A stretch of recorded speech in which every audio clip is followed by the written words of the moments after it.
రాష్ట్రానికి ప్రత్యేక హోదాకై కేంద్రాన్ని నిలదీయండి.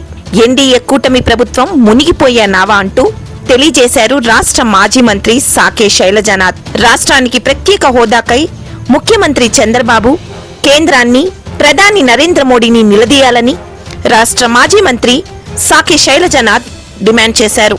ఆదివారం జిల్లా కాంగ్రెస్ పార్టీ కార్యాలయంలో జిల్లా అధ్యక్షులు కె బాబురావుతో కలిసి ఆయన విలేకరుల సమావేశం ఏర్పాటు చేశారు. శైలజనాథ్ గారు మాట్లాడుతూ, రాష్ట్ర పునర్వ్యవస్థీకరణ జరిగి 10 సంవత్సరాలు అయింది. 10 సంవత్సరాలలో చంద్రబాబు 5 సంవత్సరాలు, జగన్మోహన్ రెడ్డి 5 సంవత్సరాలు పాలించారు.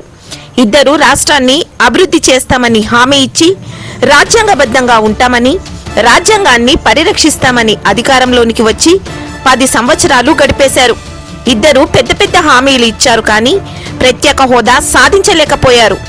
నూతన ముఖ్యమంత్రి చంద్రబాబు నాయుడు వారి ప్రభుత్వాన్ని, పవన్ కళ్యాణ్ ని అడుగుతున్నామని, ఏపీలో అన్ని జిల్లాల అభివృద్ధి కోసం పని చేయాలని ఆయన తెలియజేశారు.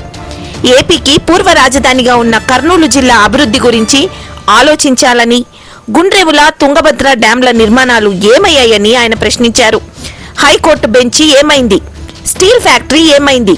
రైల్వే కోచ్ ఫ్యాక్టరీ ఏమైంది? ఈ ప్రశ్నలకు సమాధానం చెప్పాలని ఆయన అన్నారు.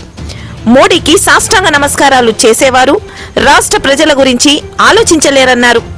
10 సంవత్సరాల్లో బీజేపీకి మద్దతు పలికిన పార్టీలను, అధికార ప్రతిపక్షాలను కోరుచున్నామని ఆయన తెలియజేశారు.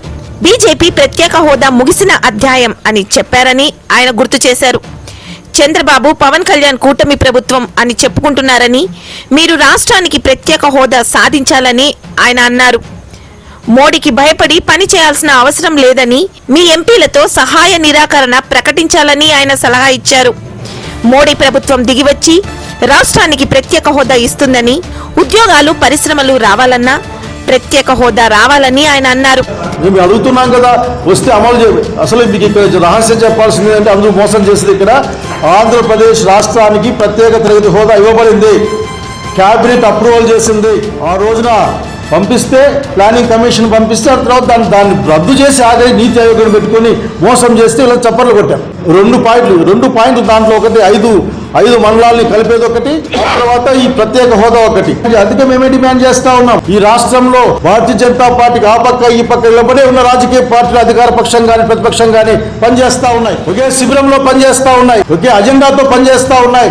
నరేంద్ర మోడీకి సలాం చేయడం తప్ప ఇంకా ఏమి లేకుండా పనిచేస్తా ఉన్నాయి. ఈ రాష్ట్ర ప్రయోజనాలకు ప్రజల్లో పోరాడతాం, పార్టీగా ముందుకెళ్తాం. ఢిల్లీలో కూడా ఖచ్చితంగా 100కి 100 బాలు వీళ్ళ ప్రతిస్పందన లేకుంటే మేమే ఆ లీడ్ తీసుకుని ఖచ్చితంగా రాహుల్ గాంధీ గారి నాయకత్వాన్ని ప్రత్యేక హోదా గురించి పార్లమెంట్లో మేము వచ్చే కాలంలో మాట్లాడతాం. డీసీసీ అధ్యక్షులు కె బాబురావు మాట్లాడుతూ, రాష్ట్రానికి ప్రత్యేక హోదా ఇస్తే పరిశ్రమలు వస్తాయి, నిరుద్యోగులకు ఉద్యోగ అవకాశాలు లభిస్తాయి, రాష్ట్రం త్వరితగతిన అభివృద్ధి చెందుతుందని తెలియజేశారు.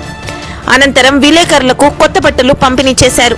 ఈ కార్యక్రమంలో మాజీ ఎమ్మెల్యే పరిగెల మురళీకృష్ణ, పిసిసి అధికార ప్రతినిధి బి చిన్నరామాంజనేయులు, జిల్లా coordination committee chairman Anantharatnam Madiga, DCC ఉపాధ్యక్షులు కె వెంకటరెడ్డి, డీసీసీ ప్రధాన కార్యదర్శి సయ్యద్ నవీద్, కాంగ్రెస్ ఎస్సీ సెల్ జిల్లా చైర్మన్ ఈ లాజరస్, మహిళా కాంగ్రెస్ జిల్లా అధ్యక్షురాలు ఎస్ ప్రమీల, రాష్ట్ర ఎస్సీ సెల్ ఉపాధ్యక్షులు ఎన్సి బజారన్న, రాష్ట్ర ఓబీసీ ప్రధాన కార్యదర్శి సి వెంకటరాముడు, మైనారిటీ సెల్ జిల్లా ప్రధాన కార్యదర్శి Sheikh Khadri Basha, city minority cell chairman Sheikh Khaja Hussain, DCC కార్యదర్శులు B Subrahmanyam, Abdul Hyde, SC cell W Satyaraju మొదలగు వారు పాల్గొన్నారు.